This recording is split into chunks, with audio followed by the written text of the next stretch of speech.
નમસ્કાર દર્શક મિત્રો, આપ જોઈ રહ્યા છો YNN ન્યૂઝ। હવે જોઈએ અગત્યના સમાચાર। છાણી તળાવ કરોડોના ખર્ચે બ્યુટિફિકેશન કોર્પોરેશન દ્વારા કરવામાં આવ્યું હતું, પણ આજુબાજુના માથાભારે બિલ્ડરો અને રહેવાસીનું ગટરનું પાણી તળાવની અંદર છોડવામાં આવી રહ્યું છે। કરોડોના ખર્ચે ડ્રેનેજ પ્લાન્ટ હોવા છતાં તળાવમાં ગંદુ પાણી ક્યાંથી આવે છે? સવારમાં તળાવમાં બનાવેલ વોકિંગ ટ્રેક પર વોક કરતા સિનિયર સિટીઝન પરેશાન। દુર્ગંધ મારતું ગંદુ પાણીથી વોક કરનારા સિનિયર સિટીઝનો પરેશાન હોવાથી સામાજિક કાર્યકર્તા દ્વારા કોર્પોરેશનને જાગૃત કરવા માટે એકઠા થવા। Reporter Rahul Rajput, YNN news, Vadodara.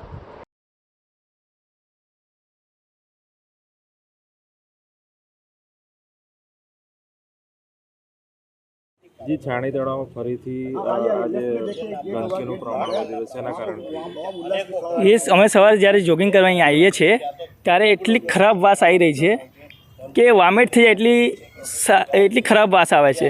કારણ કે આપણે જ્યારે પણ અહીં હેલ્થ માટે આવી રહ્યા છે તો હેલ્થને છેડા થઈ રહ્યા હોય એવું લાગી રહ્યું છે। કારણ કે ગવર્મેન્ટ મોદી સાહેબ હોય, મુખ્યમંત્રી સાહેબ જો વિકાસના કામો બહુ વિકાસ કરતા હોય તો આ ભૂલ ના થવી જોઈએ। કારણ કે અહીં લોકો હેલ્થ માટે આવી રહ્યા છે અને હેલ્થ જળવાઈ જોઈએ।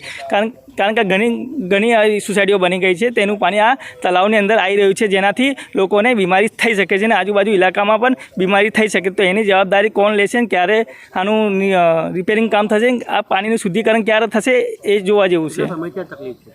આ જ્યારથી આ બન્યું છે ત્યારથી સ્થાનિક કાઉન્સિલરને રજૂઆત કરી। હું તો સ્થાનિક કાઉન્સિલર હોય, ધારાસભ્ય હોય, સાંસદ સભ્ય હોય કે મેયરશ્રીને હું રજૂઆત કરું છું। હું વિરોધ નથી કરતો, રજૂઆત કરું કે વહેલી તકે આ કામનું નિરાકરણ આવે એવી હું આશા રાખું છું। Subscribe now and press the bell icon. Never miss an update.